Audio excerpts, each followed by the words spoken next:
Монгол улсын эдийн засгийн нөхцөл байдал энэ онд ямар хөө байсан гэж та дүгнэх вэ? So thank you for having me. It's a pleasure. Намайг үрсэнд баярлалаа, таатай байна. There are only 2 months left. Тийм ээ, ердөө 2 сар үлдсэн байна. Mongolia has done relatively well. Энэ онд Монгол улсын эдийн засаг харьцангуй сайн байлаа гэж хэлж болох юм. Growth rate is probably going to end the year around between 5.5. Оны эцэст дотоодын нийт бүтээгдэхүүний өсөлт 5.5-аас 6% гэж тооцоолж байна. Despite Хөдөө аж ахуйн салбар нэлээд зэрэгсэн, өсөлтийн хурд сайн байлаа. we have seen harvest Гэхдээ ирэх өвөл ямар байх бол гэдэг нь нэлээд санаа зовоож байна. a large amount of soon. Энэ онд ургац хураалт муудаж гам болсон. So we are a bit afraid of the Тиймээс ирэх өвөл хөдөө аж ахуйн салбарт хэрхэн нөлөөлөх бол гэдэгт бага зэрэг санаа зовнож байна. production ramped up. Prices of coal are Гэхдээ оюутлогын гарц огцом өссөн. Нүүрсний үнэ сэргэж байгаа зэрэг нь эдийн засагт дэмжлэг болохоор байна. relatively high. Ерөнхийдөө дүгнвэл энэ жил сайн жил байлаа. Behind this number there Инфляц харьцангуй өндөр байсан. Гэхдээ зохицуулалттай үйлчлэгээний үнийн өсөлт инфляцид нөлөөлсөн. So we Тиймээс өндөр инфляцийн түвшин төр зургах бөгөөд эх жилүүдэд иргэн буурна гэж найдаж байна. we have seen the Bank of Mongolia Монгол банк 2027 оноос эхлэн инфляцийн зорилттой түвшинг бууруулна. clearly a good sign.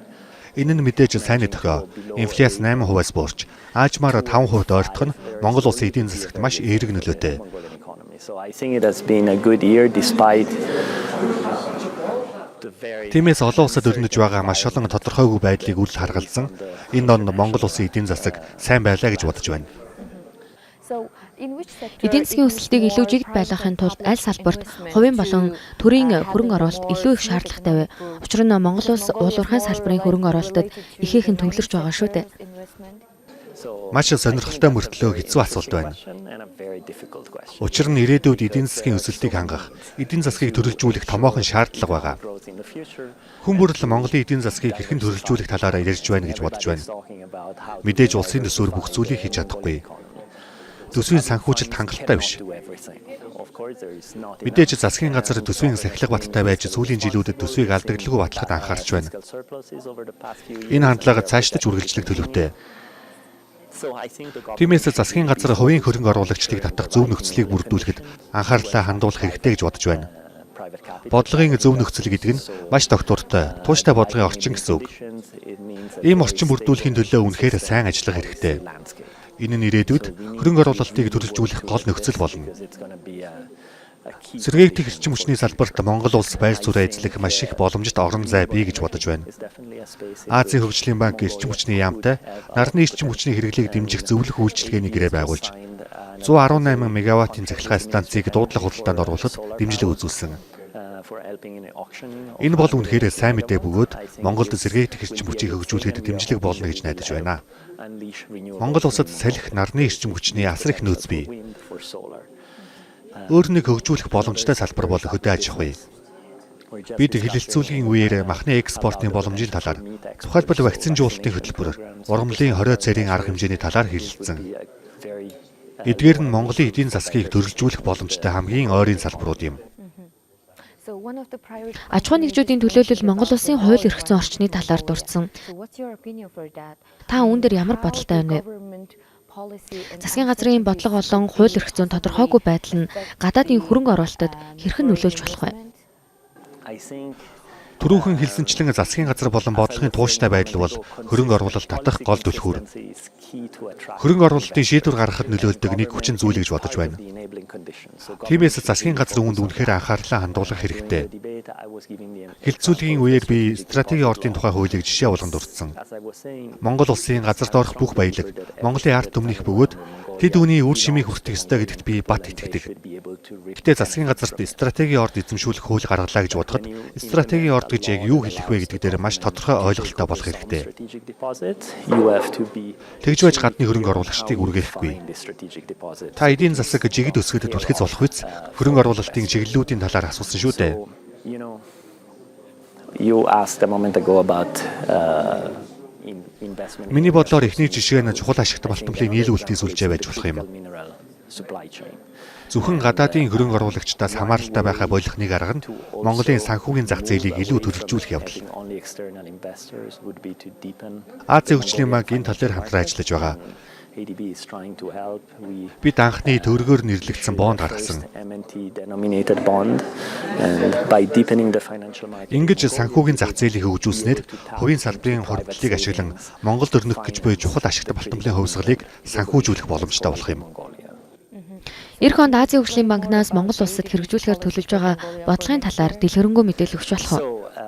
Бодлогоо хөрөнгө оруулалтуу энэ талаар бага зэрэг ярьж болох юм.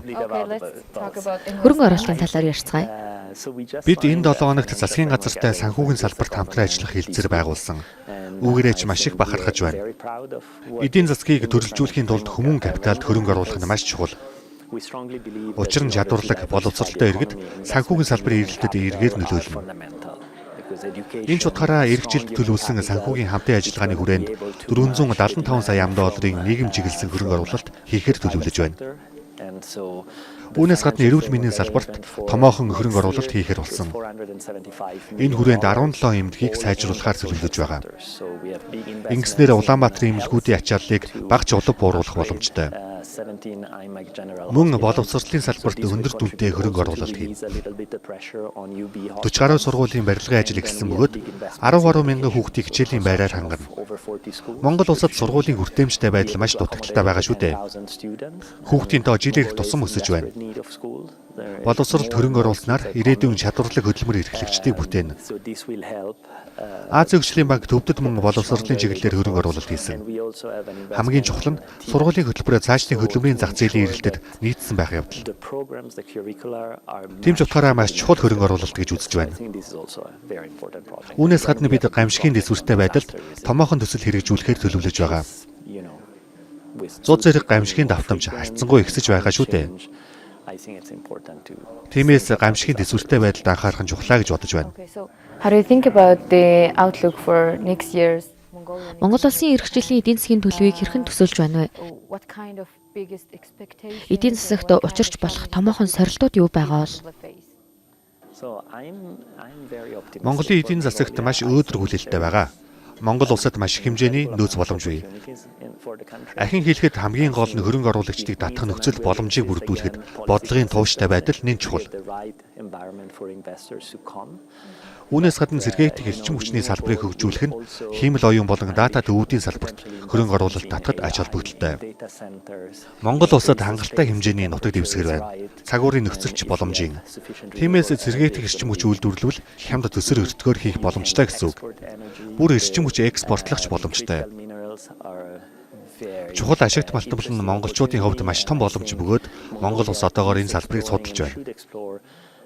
Цаашдаа ч илүү судалж, Төв Азийн орнууд зэрэг шинэ зах зээл рүү нэвтрэх, нийлүүлэлтийн сүлжээг холбох талаар бодолцох хэрэгтэй. Үүнээс гадна төр хувийн хвшлийн хамтын ажиллагааны талаар хуулийн талаар хэлэлцэж байна. Төр хувийн хвшлийн хамтын ажиллагааны төвч бий болсон гэх мэт эерэг зүйлс ажиглагдж байгаа. Хэрвээ Монгол улсад бодлогын доктортой орчин бий болбол маш өндөр потенциалтай гэж хардаг. Ирэх 2 жилд эдийн засаг 6 орчим хувиар өснө гэж төсөөлж байна. Төсөв ашигтай ч ажиллах боломжтой. Мөн инфляцийн түвшин алгуурхан буурна гэж төсөөлж байна.